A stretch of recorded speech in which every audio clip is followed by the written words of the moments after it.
Hydrate power. You're in the dog zone for an hour. Come on. You know the number. 1-900 hot dog. 1-900 hot dog. 1-900 hot dog. Yeah, 9,000. Welcome to the DOGGZZONE 9000, the official podcast of 1-900 Hot Dog, America's final comedy website. I'm Robert Brockway, and I'm addicted to horse heroin. It's time I admit that. And with me is my co-host, Sean, Horse Heroin Baby. Hi, I'm a horseman. I'm here to horse. And our guest today, formerly, currently, futurely from the Oral Nuts, and his own planet of garbage, it's Zak Koonce. Awesome. That's perfect. It is. All of that is true. Oral Nuts is back. Hell yeah. Zak's Planet of Garbage, both the YouTube channel and the podcast are still there. Yeah, we're going to keep making shit because nothing matters. I always say that, but it's true. It's a good slogan. I'll tell you this. If things did matter, I wouldn't be here, first of all. I'd have a job and possibly a retirement fund that I'm slowly contributing to. But since nothing matters, we're here having a good time. I'm all fucked up on horse tranquilizers, so... Mandatory for this episode. How about the Patreon? You want to plug the Patreon? Oh, yeah, I got a Patreon. Zak's Planet of Garbage is on Patreon. It's doing very well. I actually started it up and I was like, this ain't going to work. And it, you know what? Spoiler alert, kind of does. So that's very exciting. It turns out people like Joy and want all the old things that they have that they used to like. They still like them. And it's the people that are very accepting that I am not fast at all. So but hopefully I make up for it in quality. Wow, quality. That's quality? That's not part of the It's a bad part of word. the pitch anymore. Yeah, I don't think the internet likes that. No, it's not fast enough. Speaking of fast, speaking of speed over quality, Sean, what would you like to play? Our daily website, 1-900hotdog.com. But we do have enough writers that there's a lot of us. And so we all get to take like a full week to work on our thing. So every day you get like a well-researched, very joke-dense article about something insane that shouldn't exist. Or a weird mess-around thing that I make. But yeah, go to patreon.com/1-900hotdog to support the last living comedy writers on the internet. I'll jump on this too. Also, go to just 1-900hotdog.com. We have rearranged it so that if you just go to the website, you will only get the free articles now. And it will look, for all intents and purposes, like websites used to be, like where you just went to a website and they had stuff there for you forever for the rest of your life that you would never catch up on. That's us. We got that in the archives. This is real nice looking. Yeah, we got hundreds and thousands at this point. Thousands of articles in the backlog that are all free. Some of our best stuff. So you could just click on that every day. It'll update live with our free stuff, and you would never know that we would like your money. You would never even guess. You'll say, how does this place stay in business? It's because people better than you are paying us, but they also get 4 times more stuff. Yeah, and if you want more, you can go pay, or if you just want to show the website around, use that link. Go to the main page, and it just works like web pages used to. Uh-huh. I, of course, am no longer legally obligated to promote my new book. It's very nice. In fact, my publisher has asked me not to promote it. So I am here to promote my new book. It's called I Will Kill Your Imaginary Friend for $200. And I just want to add, everything I'm about to say about horse girls is fully endorsed by my publisher. These are their words, actually. In fact, that's what my book is about. It's about horses addicted to smack and the girls who have sex with them. If you're into that, that's what my book is about. Go buy that. That's why I'm here. I love it. Mm-hmm. There's more, you say? Okay, so what we're doing today? This is the... I don't know what to call this. This is the first... Horse. Horse. Yeah. This is the first part of like a series of miniseries. We're gonna do like a 4 or 5 episode part per each like subject. So a series of miniseries, like a Kove month. They get it. Yeah, like a Kove month. It's this one's called the blank episode, and we're gonna like just insert something in there. In this case, we're gonna insert horses. I should find another way to phrase that. Yeah, let's insert some horses. Insert horses into our body of work. Nobody clip that. So this is the first episode of the horse episode. Hour-long action shows of the 1970s and the 80s. They were very formulaic, usually often made by the same people. They really had like a few templates in their brain and just kind of switched them from show to show. So some of the weirdest and most shoehorned episodes in the runs of these otherwise very iconic series were, I noticed as I was watching through all this garbage, mostly on Tubi. Shout out to Tubi. Always shout out to Tubi. So but the horse episodes were always like, I kept like stumbling across, why is there a horse episode in Manimal? Why is there, like, he's already a horse, but why is there a horse episode in Knight Rider? And like, why did they all have horse episodes? So we're going to cover the best of the horse episodes, episode per episode. But we'll do another one. We'll do one for, I noticed the voodoo episode is like a template across too many shows. Yeah, Fear of Blackness probably runs heavy with that theme. The often magical the racial Native episode. American. We're going to be here all fucking decade. Sean suggested the ninja episode when I brought this up. And Hell yeah. I mean, I'll be back for that. You can't stop me. I'm just going to show up in a cloud of smoke. Surprise guest, as all ninjas always are. I'll be on your ceiling. You can't book a ninja. You just hope that they show up. You just it's like Gandalf. They always arrive on time. You book Pat Morita, and the ninjas come with him. To battle him, of course. I really wish you guys had hired me to write a song for Horse Week, because I probably have one in there somewhere. How fast can you you work? could turn it around in a couple days. All right, so it's the Wonder Years theme, but it's like it's about fun. It's when you're tired of fucking men, And you need the haunch as a beast. you need a bit more of a haunch. All right, we just got it for free. Yeah, it's pretty good. Haunch rhymes with paunch. We should have done the Chips horse episode. There had to have been a Chips horse episode. No, Jamie, isolate his audio, add music. That was it. It's the Wonder Years theme song. Just don't forget. So first up, we are talking about that Knight Rider one I mentioned. It is called Night by a Nose. Knight Rider. Right at the top here, I have some fun stats. Just to give you the creative timeline of Knight Rider. So they did 90 episodes of the show. The 9th episode, they introduced an evil car. That's how long it took them to get to that trope of an evil version of the main character. The 23rd episode was they introduced an evil Michael Knight, who's the guy who drove Kit, the talking car. It took them 40 episodes to get to their Cyrano de Bergerac episode. It took them 53 to get to their Bigfoot one with a very strong asterisk. That was the monster truck Bigfoot, not the creature from the woods. Okay. That makes sense, though. And Good then on them. they just did a whole bunch of normal stuff. Then at 88, they did a ghost one. 89, they did a ninja one. And the very final episode, the 90th, was voodoo. We got to do all of them. Yeah. We got to do the Cyrano. We got to do the ghost. Yep. Got to do the evil version, of course. Of course. And it took them 59 to get to horse. 59.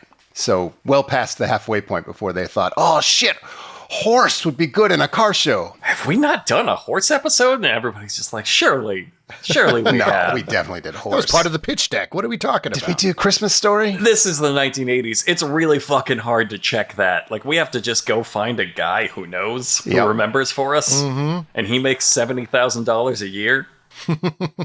That's true. That's how it used to work. He's creating It generational was the wealth with best. his Knight Rider archive knowledge. That's how TV Yep. used to be. He had 2 families. He had a secret family on top of his regular family, just from remembering Knight Rider episodes Aw, for man. the studio. That's what we lost. That's what they took from you. That's what fascism and AI took from you. Just remember that. Yeah. Like, let it feed the fire in your heart. Power to have 2 families. The power to grow corrupt with remembering Knight Rider and have 2 families. That was freedom.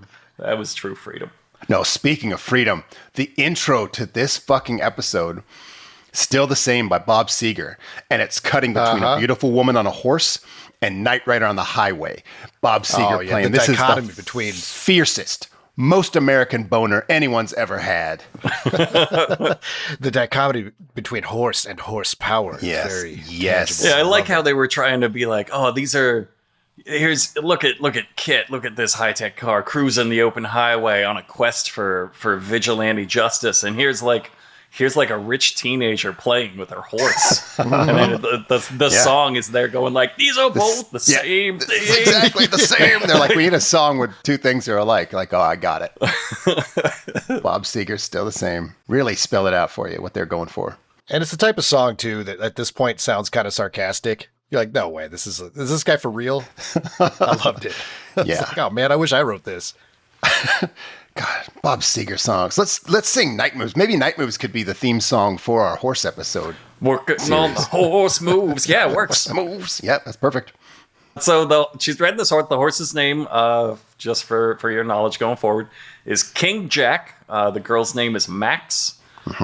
She has kind of a weird boyfriend relationship with the horse. I didn't have to explain that. I didn't think that was weird. That. Ladies like to fuck their horses. Yeah, they all like to have sex with the horse. I know enough about Knight Rider to know she's fucking that horse. She's sharing her deepest, most intimate desires with it, in front of full view of everyone else. Like, she definitely, like, will lean in and be like, oh, baby, you okay? And, like, you're like, immediately like, oh, vibes are off. No. She's like, you and me, one of these days, we're going to run away together. Yeah. Yeah. Like, no, people are going to think we're joking, but no, all the dialogue is, like, kind of wink, wink, this is what a lady would say to her boyfriend, but she's saying it to a horse, right? And it's like, yeah, but you went way too far. She's clearly in a romantic relationship with the horse. It is deadly accurate, though. All horse girls are like this. We got time for a tangent. Yeah. It's not a super long episode.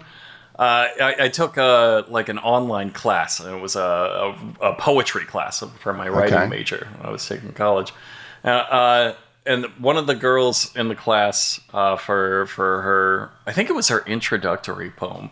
The name of the poem was "My Arabian Boyfriend." And right away, everybody's like, "Oh, okay, whoops, yeah."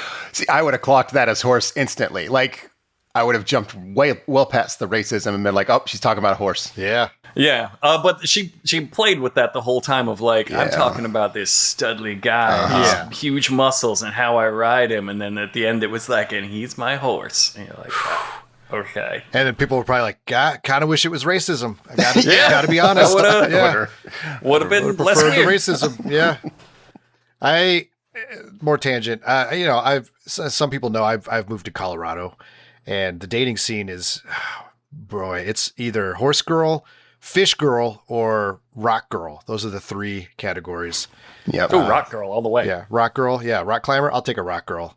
Yeah. Fish girl, they're just like a proudly presenting their fish to the camera. It's like, this could be you. I could be giving you this fish. There's no way fish girl isn't MAGA. There's no way. Yeah, if her politics were okay, I think fish girl is my top choice because I like fish. She could provide. She's a provider, Horse girl offers me nothing. Like, there's nothing for me there. I'm just immediately in competition with a superior creature. Yeah, I don't have a clitoris, so after like 10 minutes of a horseback ride, I'm like, okay, well, that's it, right? Like, I'm not getting anything out of this. I can see why you enjoy this.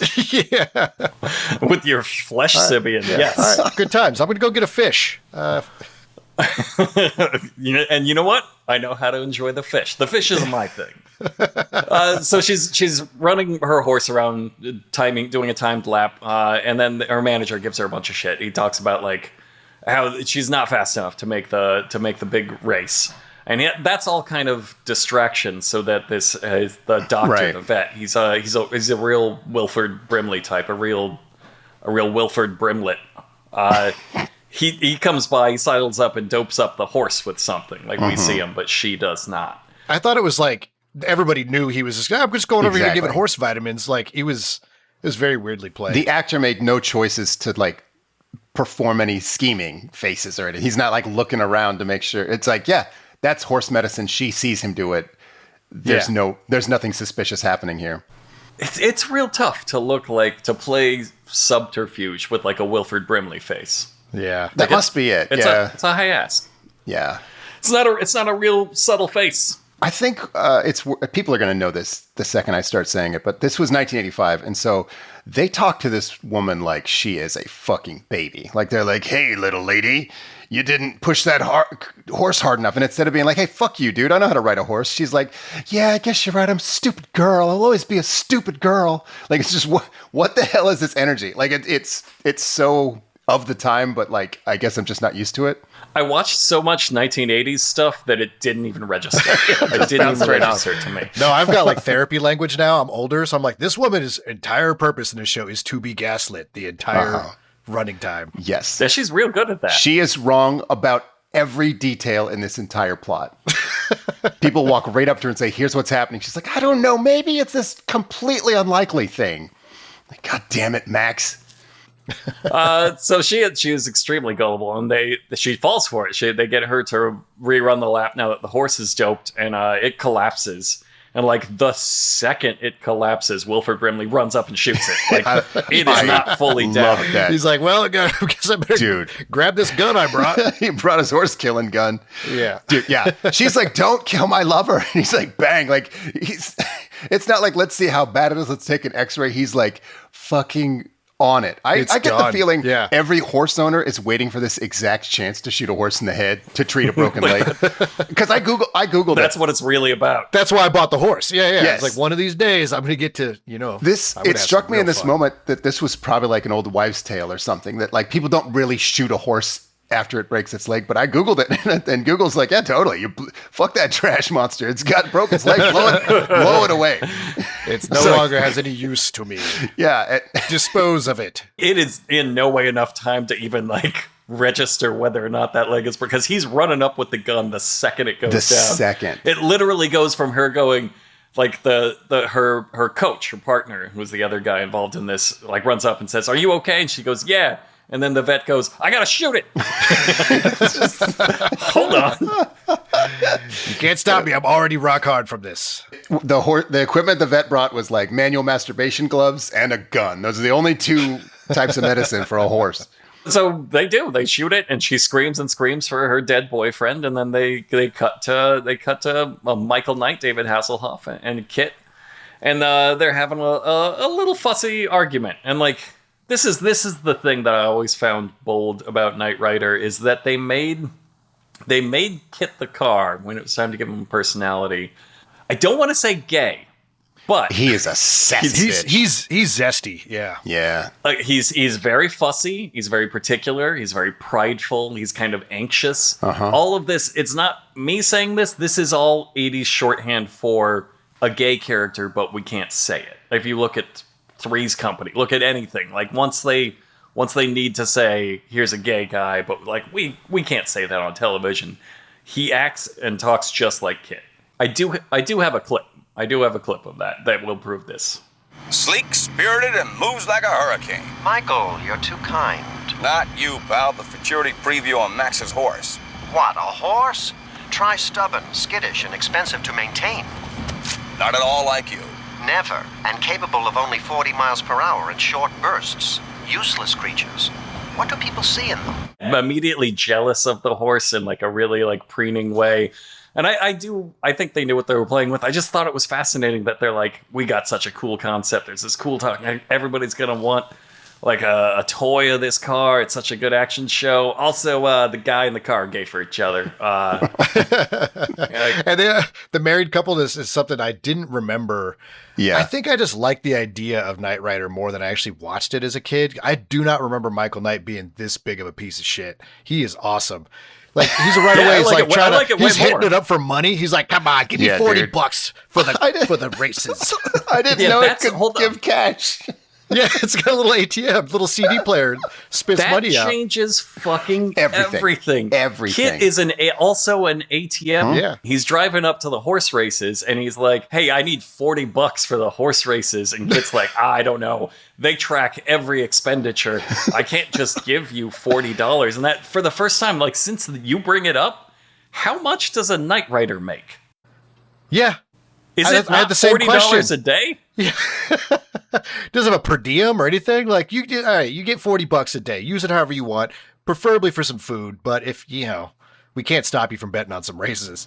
But like, I don't know, man, sliding like $20 bills, loading $20 bills into the glove box. It really, it's amazing. It really complicates this relationship between a man and his car. Yeah, for a second I was like, wait, can he just manifest money? Like No, it's connected to their operating account. No, it's it's a payday loan. It's a $40 advance on his minimum wage paycheck as a night rider. Yeah, there's so much fuss to get the money that it's clear he doesn't have any discretion to like just use it for undercover ops, right? Like he can't just go start a drug deal because Kit's like, nah, dude, I'm not going to give you the fucking 10 grand to buy the heroin to stop the bad guys. Because Kit knows he's going to try a little heroin. He's like, well, I got to get 100%. Character. Yes. It's $40. Yeah, even in 85. Even in 1980s money. Come on, man. Just give me the $40, Kit.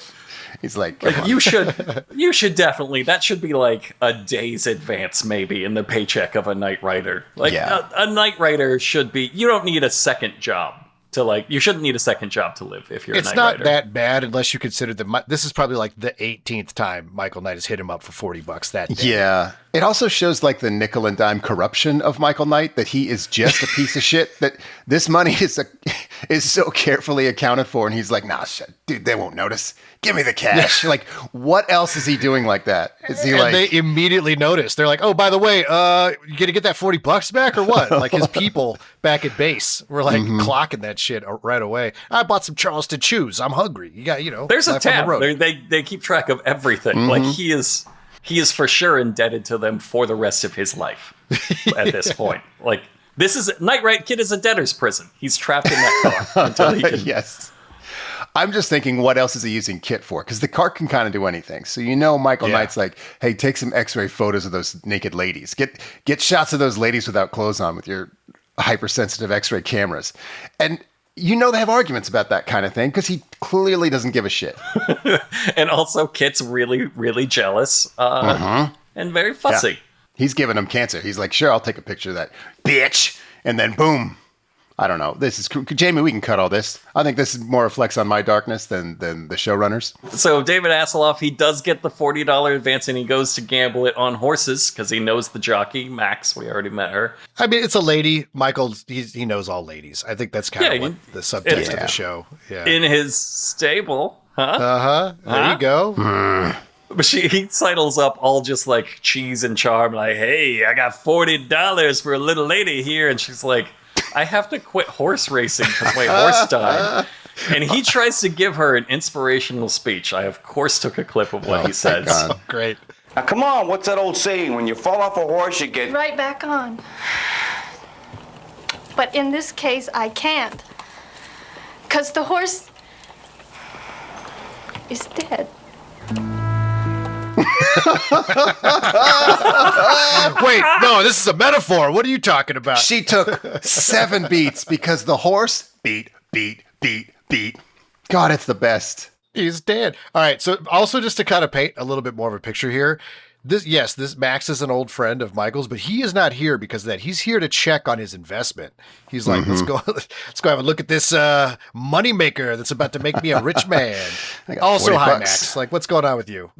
That's about to make me $120 off of your $40 bet. I'm going to buy 3 cartons of cigarettes. There was a moment I was hoping you'd clip. I know you clipped the good one. That was the number one. But there's another line she said where he shows up and he's like, hey, how's it going? She says, I can still hear the rifle blast. Like, immediately. Like, she doesn't like, dude, you got to sit down. I got some crazy news. She's like. And what he does with as soon as she's like, because the horse is dead, he's like, all right, well, let's go right back out to where that horse died. Yeah. Let's get out there because daddy needs his money. Yeah, he smells foul play without any cause or any reason to believe it. He's like, no, something's wrong here. We got to get you back on a horse. That's all we need to do. That's our priority here. There's a thing that happened in this scene that might be the cutest thing I've ever seen is when they're walking along looking around at the dirt.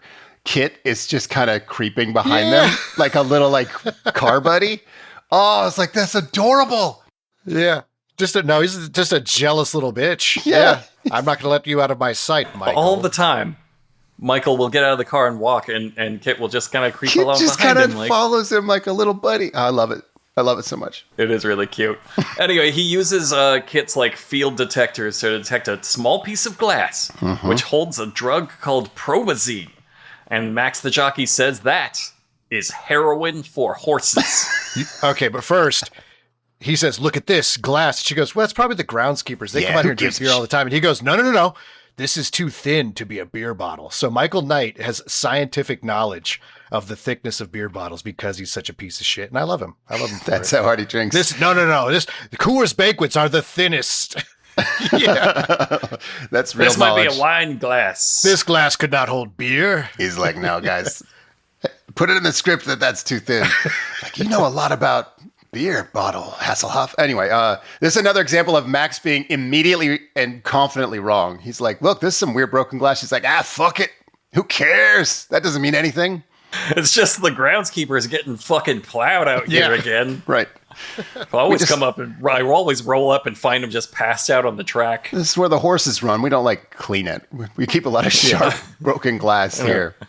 But that's enough to tip off David Hasselhoff. He's on the case now. So he's going to go question her partner, the coach there that was timing her. His name is Tommy. And we cut straight from like, I'm going to go talk to your partner, to that horse just losing its fucking mind. So it's not dead, right? But it is addicted to horse heroin and going insane. Yeah, it's going through some heavy withdrawals right now. Heavy horse withdrawals. So he and the vet who drugged it, they discuss their evil plan to each other. They do that thing where they're like, hey, what's your part in this evil plan? I can't believe it worked. The evil plan. You remember the evil plan, right? It's worth mentioning that, like, we've solved the mystery. Like, within 2 seconds of finding the broken glass, they know exactly what it is and what has been done. And then they find the exact people who did it, who are confessing to it on camera. It's like, that's how quick TV moved in the 80s. We'd be on episode 7 of a Netflix show. And I make this point a lot when we talk about 80s shows, that we're moving. I mean, if there's a little crossover with other podcasts, Big Feats, but like that's what happened to Big Feats, is that they used to have self-contained episodes, and they had to fucking move. You got 45 minutes to pretend not to catch a Bigfoot. You gotta set up all this stuff, and now they're like, well, now we're moving to the Netflix model of here's 8 seasons for one story, and it sucks. It sucks so hard. Go back to this. Go back to just a guy that looks like David Hasselhoff being like, I know what this is. It's horse heroin. And you're like, all right, we're moving. Let's get to me being cool as shit. More time for me to be cool as shit. So he goes back to the racetrack and parks in the parking lot in an unspecified, unnamed, unsorted mook is just wandering the parking lot talking to himself about horses. Just the most degenerate of gamblers. So Kit, who to some extent, like they play real loose with it, but to some extent he's supposed to be like an undercover super weapon, just decides to start talking to the deadbeat and tells him which horse to bet on. Using all the knowledge of a car. I, of course, took a clip of that. But what's the folios we won the bum? There's no room for emotion in betting.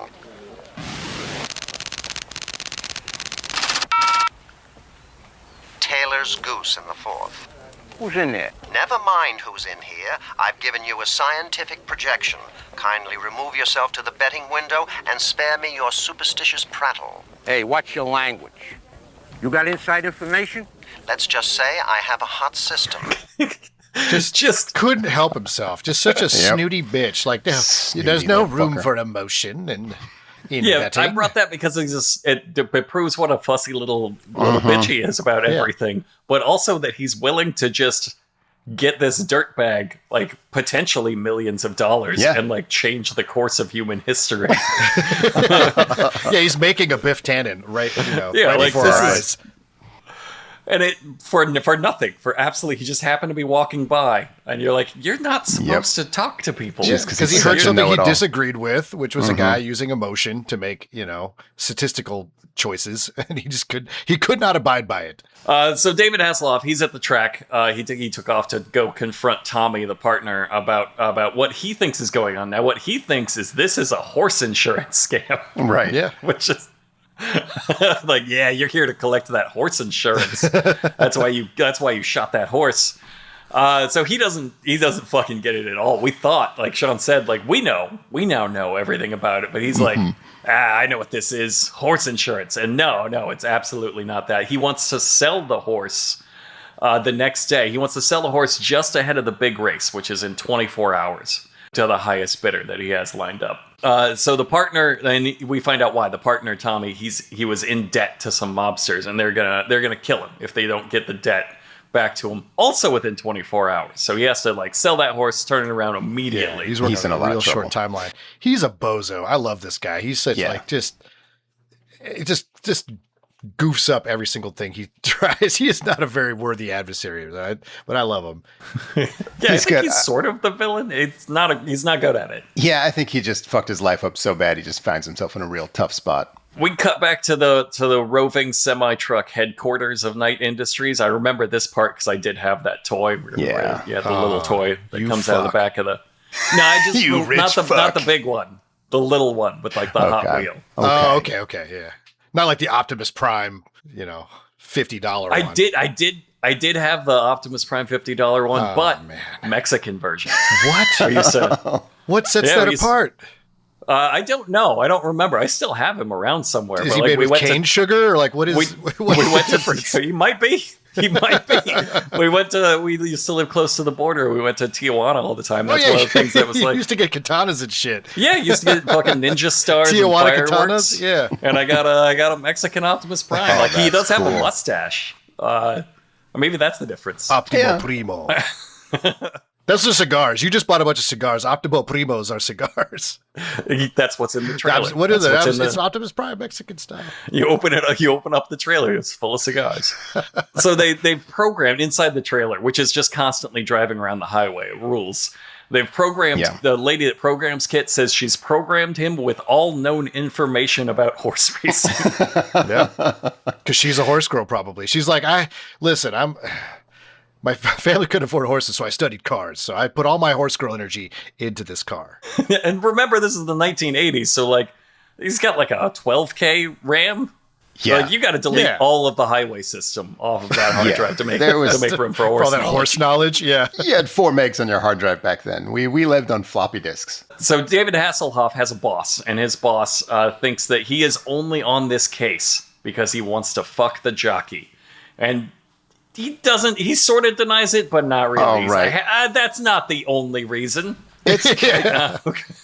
You're not accounting for how much of a scumbag I am. You're leaving some things out. Man, this is a fucked up thing for him to say because she does look 16 years old. That same year, she played a very believable high schooler in Just One of the Guys. Just one of the guys, right? Yeah, she's the best friend. Yeah. Yep. This is a very young looking actress. I don't think she's supposed to be underage in this because she says she's like part owner of the horse. But yeah, she looks very young. I think the actress is 25, but she can play 16. She can play 16, but she also has like kind of smoking lines too. She's 80s 16, so it's Sure. Well, we're seeing her in high def. There's no way TV audiences in the 80s saw those. Okay. If she has a resting 16-year-old face, despite her age, David Hasselhoff has a resting I bang 16-year-old's face. Absolutely, yes. It's almost not his fault. The official words of my publisher, go ahead and buy my book. No, Devin's right to look out for Michael Knight. This guy is trouble. He is. Yes. Kit's like, Michael, we can't go by another high school so you can troll for dates. Come on, Kit, pal. Let's do it, buddy. But we got to make sure that this crosswalk is safe. Who else is going to do it if not us? I know what you're up to, Michael. I need $40 to buy these kids some beer. I'll find out who their ringleader is. So now the boss only sort of believes him, and he gives him 24 hours to land this investigation before they drive off to Seattle on another mission. So we have 24 hours for him to finish this investigation. There's 24 hours before the big race this horse needs to win, and there's 24 hours before the partner is going to get killed by the mob to pay back the money. And he also said there's 24 hours before I'm meeting the guy to sell the horse. So they gave 5 ticking clocks, and they're all the same clock. Same clock. It's the best. That's not how you do that. When Michael tears out of the transport truck, it is so fucking sweet every time. It's so fucking cool. It's just the best. Like, because it's moving. They don't have to do this. They could pull over, but they don't. They're always moving. He backs out, hits the highway, and a car backing out of a ramp from a moving truck onto a highway does not like it. So the car's like, fuck this, and like tries to rip itself in half. And so the driver has to like get control of that and then like start the car moving. It just looks so awesome and so gnarly every time. And he pulls that fucking 180 handbrake turn on the moving highway just out of backing out of a semi-truck. Like, their stunt drivers were fucking nuts. The best. They usually, I've watched a lot of these, And he'll usually just kind of pull out and then speed off past the truck. This time, like, that fucking turn is super sweet. But before he left the truck, they do have an important interaction here. I do want to play a clip. Not so fast. Kit's auto currency dispenser is $40 short. But I don't see any receipts. Bonnie, I'm on the road. I can't keep track of every nickel. Is it possible the malfunction is in me, Bonnie? No, and covering for him puts a strain on your systems, Kit. Who? Moi? I'm glad you left the slide whistle. Of course. Outro. Yeah. Of course. She's like, I know you're trying to lie for him, you son of a bitch. They're going to fucking kill him for that $40. Oh, yeah. Why didn't he get a receipt? I thought that was like kind of legit, like he was using For it horse racing? Well, okay, but it was part of his undercover op, right? It's $40. I feel like obviously it's not that much money, but if you're like, I had to sort of blend in with the crowd, I feel like you can get that approved. Yeah. It's not taxpayer money, right? Like the Federation is a private organization. I just want to reiterate, this is like a $12 billion car. It's like they've invented artificial intelligence amongst rocket jumps and it also just being a sweet ass car, and it keeps like $60 in it, and they're like, where's that fucking $60? $60. They're like, dude, that was my money. I put it into Kit myself. Like, I need it back. This isn't the Federation's money. So they tear ass, and they go to question the vet. And the partner finds out about this, and he tries to get the horse out of there because the partner Tommy's hanging out at the vet, still discussing, telling each other their evil plan. They weren't done. The last scene, the horse is there on the premises, so now he has to get the horse out of there, and he loads it into a trailer. The horse starts going completely nuts, and while Michael goes to, as far as she knows, just beat the shit out of this vet. She goes to check on the horses, so she doesn't have to be like liable for this. She's not party to the crime. And the partner, like, he sees, okay, I got to get out of here and get to that trailer. She really wants to pet the horses. I know the solution to this. I'm going to throw a lantern into this hay and light everything on fire. Yeah, burn it all down. Burn her, the horses, everything. My partner? Yeah, this is this guy's veterinary business. Yeah. Yeah, at one point he says, like, fuck all of this. Oh, I didn't want to get you involved. I didn't want to get you in trouble. He tried to burn her alive. Yeah. This would buy you 10 seconds, right? She just takes the horse and leaves. He couldn't have known that she would decide to lay down and take a nap in the hay. Like, that's... I think it's supposed to be like the smoke knocks her out, but like, she is out so fast. She is out so fast. In an open air barn. And when Michael rescues her, he basically just jumps over like a little 1 foot thing of fire, grabs her, does the exact same way on the exit. It is. She was inches from safety. He does call for backup from Kit, and Kit, that's an excuse for Kit to do a real sweet drift out in the dirt. Hell yeah. And I love these shots because if they do the shot where, like, the hero shot where they'll drift Kit right towards the camera and then like right past him. Now, if you pause it right as he's closest to the camera, because these are upscaled, higher resolution, you can see the driver's hands on the wheel. Oh, shit. And that's because they never had a remote control car, of course. What they did was they dressed the stunt driver up like the driver's seat. He's dressed as a chair inside. I love that. They did that in the Raid 2. That's the sweet, literally like a chair costume. It's so cool. If it ever gets close like this, sometimes you can look through the little mesh panel because like one of the seats is like twice the size as the other seat, and you can see his real sweaty eyes. And like there's a function on our podcasting thing where you can upload an image. And I don't know if this like displays it to all of you in the center. So he looks like the robot from Mask, the cartoon. Yeah, he's a Herbie. You just see a guy's face in between like the headrest gap, just looking real sweaty. I would really like to have a Knight Rider seat costume prop. Knight Rider seat costume. Hold on. What are you just like the Knight Rider seat? I'm gonna look at it for you right now. Oh no, just a bunch of like replica parts. How to make your own costume. You could be the replica driver, but okay, back on track. Michael saves Max. The bad guy escapes, but he's putting the case together. He's like, "Oh, maybe this isn't about horse insurance." Like, good job, way to catch up, buddy. There's a moment I really liked here where he comes in. He's like, "Give me all your files on this horse insurance stuff," and he's like, "Or no, he just wants all the files." And he's like, "Hey, are you with the insurance company?" He's like, "Nope." Not just a guy. Just some guy. And the vet's like, cool. Yeah, here you go, buddy. We don't have a protocol. Yeah, he's like, well, you know what? I like your style. That jacket's sweet as shit. Hell You know yeah. what? Go ahead and take these. Yeah, have all the To be files. fair, man. I don't know that in the 1980s there was horse HIPAA. Like, I don't think that was that was a thing. Yeah, that You one. could just be like, yeah, I'm interested in horse insurance. He's like, all right, I don't give a shit. Like, I shot that horse in the face. Who cares? yeah, I don't have confidentiality about it. I want you to know that I did that because it was awesome. So Michael and Kit, they track back to a casino that they think the partner was gambling at, and he fucking asks Kit for money again. Yeah. Come on, I of need course- it, dude. Come I, of on. course, took a clip of him asking for money again. Slip me a couple hundred, will you, partner? Partner. Whenever it's money, it's partner. I always call you partner. Now, come on. It's foundation business. Whatever you say. But don't forget, you still owe me $40, and I can't cover with Bonnie forever. Thank you. Cash sound. Thank you. Why even? It was a foregone conclusion to Michael. He never had a doubt in his mind. Thank you. Give me that cash. Why even dispense cash if you can't use it for undercover missions? It's like, we're on these fucking secret missions. You're gonna need cash. And the car's like, nah, dude. You gotta just go in and raw dog it. Go do the undercover casino op, empty pockets. You still owe the car $40. Yeah. I'm not letting this go, Michael. I just love that they programmed in the little casino cash out noise. Yeah, Bing! Yeah.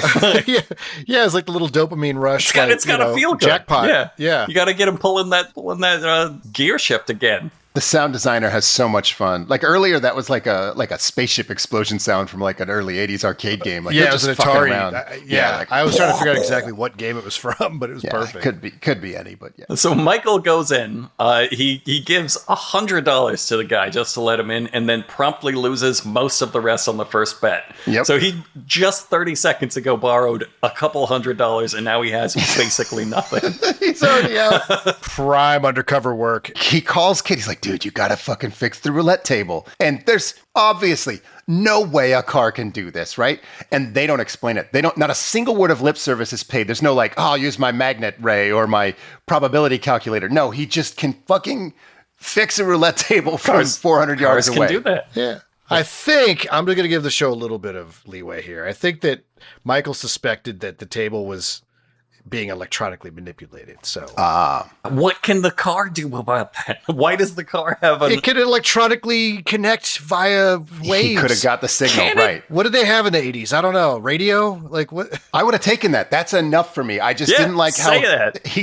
it seems like the car is just doing it with some sort of a power we will never understand. It's magic. They do that. Absolutely. They do that all the time. Kit will just... I mean, earlier he put a piece of glass in his like car lighter and was like, tell me what glass this is. It's this specific drug. You know, He's magic. He's a magic car. Yeah. Just say he's magic. So he wins a ton of money, and he gets the attention of the mob boss that Tommy, the partner, owed that money to. And Michael tells him in like so many words that he knows King Jack is really alive, and he'll pay $1 million to get him back. And then says, because it's a really cool thing to say, you know where to find me. He very explicitly does not, because seconds later, the goon comes up to him, and the boss asks the goon, who is that guy? That's Michael Knight. Yeah, the guy knows. Stole He's my like, wife. Yeah, that's the fucking Knight Rider, dumbass. I just love the idea of like doing something cool and being like, you know where to find me, walking out, and everybody being like, do you know where to find that guy? Yeah. Because I fucking don't. So he goes to cash out, and this is one of my favorite conks of 80s television. Dude. He goes to cash out, Primo and cock. they conk him unconscious without any fuss. He never notices. He's down instantly. It's like he was just primed. There's something else going on with him. He's got like narcolepsy or something. Yeah. He's walking around with a stack of concussions for sure. he just wasn't paying attention, and they bopped him. Too many fucking 180s out of a moving trailer. Yeah, that's probably it. He's got parts of Kit in his skull, and they just bopped the right one. His neck bones are just gravel. If you bop the wrong one, he spits out $40. They shove Michael into the back of a limo to get rid of him. Of course, he calls Kit to follow them, and Kit does. But as he's driving out, the valet asks for a tip from the unmanned car, the magic car that he's seeing, and Kit tells him another winning horse. just single-handedly destroying this economy. Yeah, he's just handing out small fortunes, but refuses to do it for his boy. Like, what is... Right, but he wants that $40 back. That's how much he hates Michael Knight. I could make you rich, Michael, but I'll fuss over this $40 because I'm a little bitch. Because, you know what? It's because he's trying to fuck the jockey. Yeah, that's why. That's he's why punishing him. It's jealousy. Because at any point it's clear they could make as much money as they wanted through gambling schemes. Yeah, he literally did. He had did you see his tray of coins?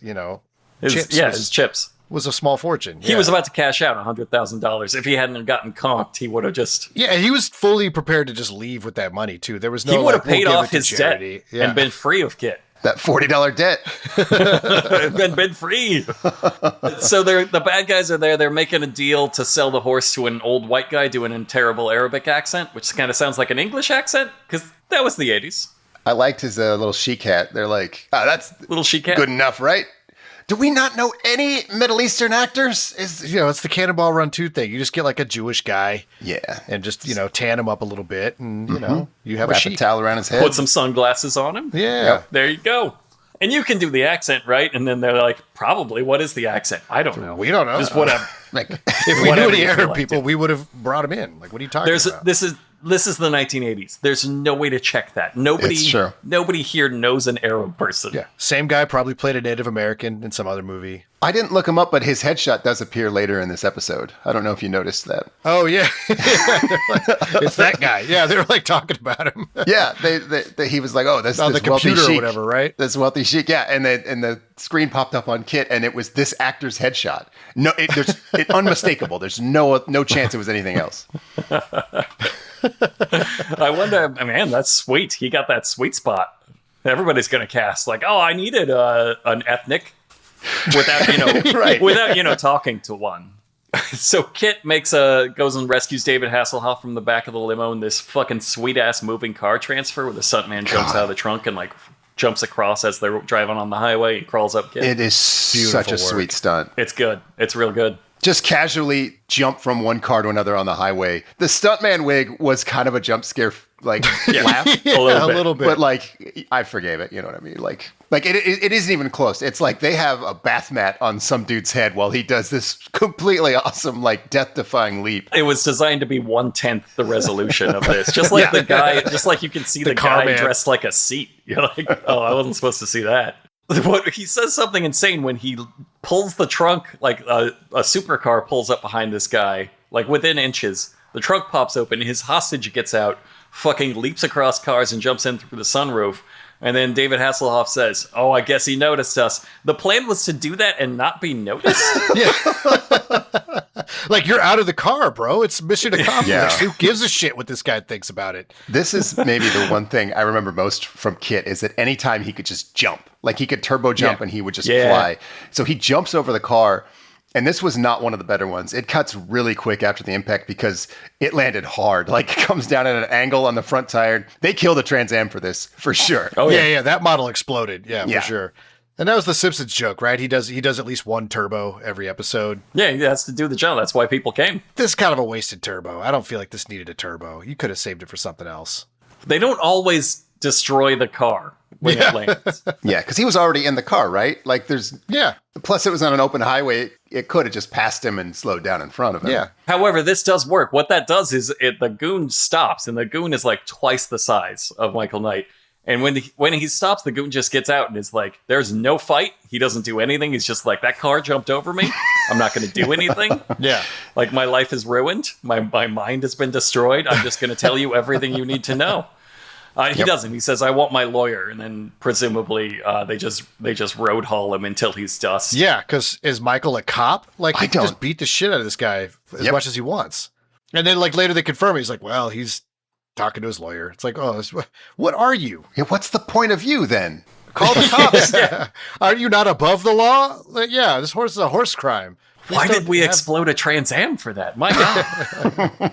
My front axle is gone. What do you mean he's talking to the lawyers? And it's like $7,500 bail. And they're like, they run an illegal conceit. They just bailed him out.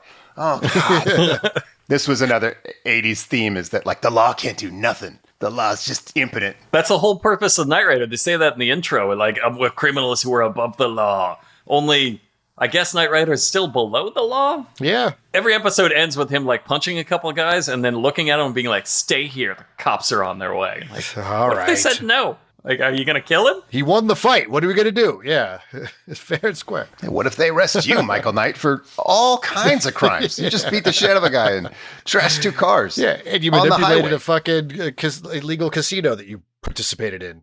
So the mobster, the lead mobster, goes to Tommy, the partner, and tells him like he knows about the horse sale now, and he's going to take most of the money from that. And then he immediately fucks up and lets the horse go.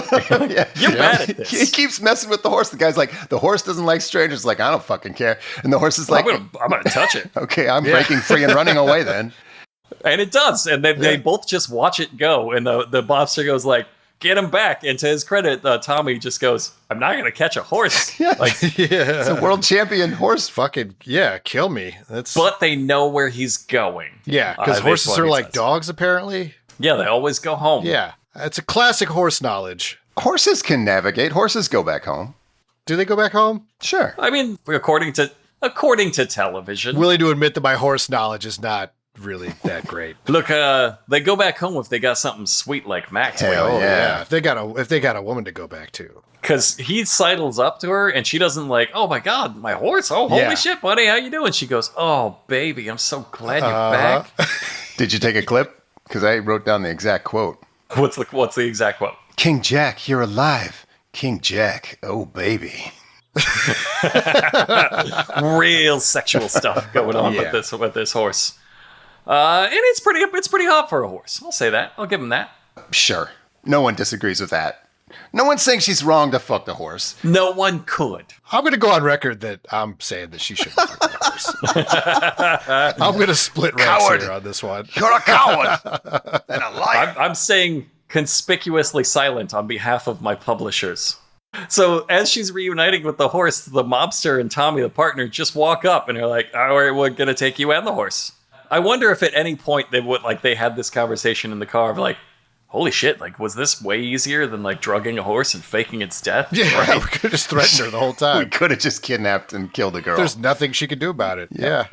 Because there isn't. She couldn't do a goddamn thing. She just goes with them. So Michael is shaking down the Wilford Brimlett, the vet, for their location. This dude snitches instantly. Michael grabs him and he's like, "Oh, so quick. Whatever you say, handsome fellow." It's indisputably the move he deploys on the Wilford Brimlett. It can be called nothing but a power snuggle. Yep. Like, you don't generally, when you headlock a guy, you don't jump up and bite his ear. Like, you don't nibble on his ear while you're doing that. Yeah. This guy had no neck to choke. Like, he was safe forever He's in doing this the hole. best. I'm going to squeeze your fucking head until...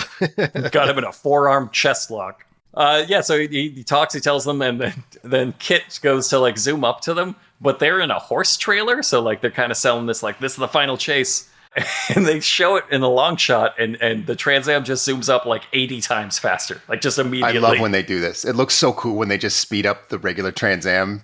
Because it just looks like he's zipping around at like supersonic speeds, but like the way the other cars are going like 10 miles an hour, like it looks real. Like it looks like a supercar. I love how stupid the solution was and how well it worked. But there's also no drama to it because he catches them instantly. And you're like, it was never in doubt. He's in a Cadillac and a horse trailer. Like, Yeah. But also before they even found the horse trailer, it's not like they're like zooming up and down the highways looking for it. Like the Kit knows everything. There's no drama to any of the mysteries on the show. He's like, here's the horse dealer who took the horse. He's getting on a plane. This is when the plane is taking off. This is the highway they're on, which all we got to do is zip over there. And this is when they show his headshot on the screen, which I thought was very funny. I looked him up, by the way. He is Egyptian, so we'll give the show a little credit. Oh, okay. That's more credit than I would have given him. Rene Assa. He's never been. That's all I'm going to say. He's Egyptian in the sense that, like, from ancestry, because that accent was absolutely not. It was bad. That was not anything at all. He's also played a Mexican, an Italian. He's one of those guys. Yeah, we were right. He's one of those guys. Yeah. Just brown enough. Like me. I could say that because that's kind of what that's the zone I occupy. Thank you for taking that one. Yeah, for absolutely. us. I didn't really want to be clipped saying just brown enough. So Michael and Kit just cut into the middle, like between the Cadillac and the horse trailer. Like, obviously there's nothing left for the bad guys to do but like kind of to ram them. Like, what else are they Sure. are they gonna do? And they act surprised when he starts ramming them.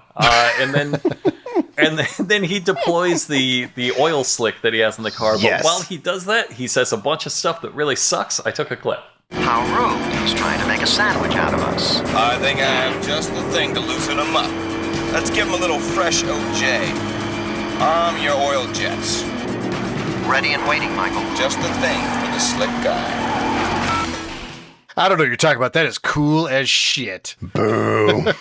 Let's give him a little OJ. Dude. And he's so done when the oil hits the road. He is off the road in seconds, Spy Hunter style. He's in like an old Cadillac. It was not a rear wheel drive. Yeah, that thing is fucking I don't think we see him. Do they like talk about his arrest later? I think he is completely dead from this. He does like judo a couple guys. So who's in the Cadillac? That's that was the main bad guy. Tommy, the main guy, and like a goon. The main bad guy was driving himself, so he's gone. The goon and Tommy are in the truck with Maxine. Yeah. So Michael climbs out of the sunroof, and then Kit pulls up to the back of the trailer, and all of this is so that David Hasselhoff can leap into the back of the pickup, lean into the passenger window, and grab hold of a guy's wrist, the passenger's wrist. He just holds it. This works. They're like totally, oh my God, I don't have any defense against this. Kit gets in front and like slams on the brakes to make the truck stop. And they're all like, okay, well, let's get out and fight. Because that was like, yep, I can't do anything about the wrist lock through the window. So Michael jumps out. He knocks them all out really easily. And they rescue the horse. And they cut later and to, I guess, the same day. Because they're talking about how the big race, which was 24 hours from now, is still tomorrow. So this all took like an hour and a half. Yeah. Efficient. Very efficient. This is just like a busy afternoon for them, and they're gonna the trauma this horse has been through. It's been addicted to smack, kidnapped, and ran away, got lost in the woods, and came back. And they're like, let's run that horse around the lap a couple of times. Yeah, it's done no race. Training. Like that horse is gonna have a fucking heart attack. It's just show up to the weigh-ins just puking. Their weigh-ins, I don't know how horse races work. Yeah, this horse is addicted to smack now. It's high as shit. Anything's kind of fun. Hell yeah. So the unspecified mook that we never got a name for, that was getting gambling tips from the car in the parking lot and not thinking that he was insane, because that would be my first thought. He drives up. He somehow knows where they all are. They're at the horse track, not the betting one, the one she uses for practice, which is clearly out in the middle of nowhere. He drives down a dirt road to find them. He knows where they are, and he's furious because Kit's tips were wrong and he lost a fortune. However, Kit also lost $20. He dispensed $20 for himself to bet, and I took a clip of this and the outro. Kit! Did you bet a horse? With foundation money? Michael, I was just trying to bail out your autocurrency statement. Statistically, I couldn't lose. That's what they all say. Michael, can I ask you a favor? Yeah, partner, what is it? Lend me $20. No.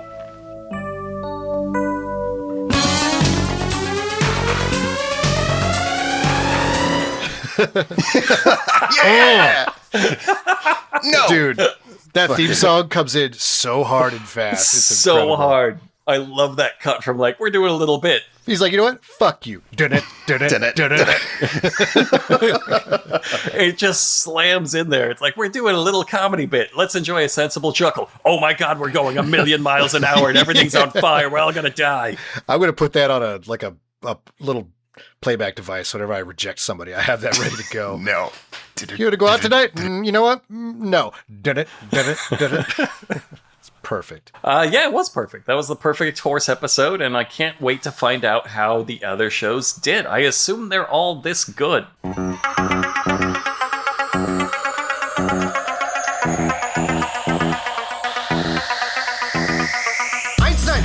Frankfurt. Frankfurt. Unser Podcast genau. Und mit maximalen Schau. Sag Frankfurt Podcast. Korrekt. Ja. Der Kraft ist nicht ohne. Schick die in die Hundezone. 4 eine Stunde.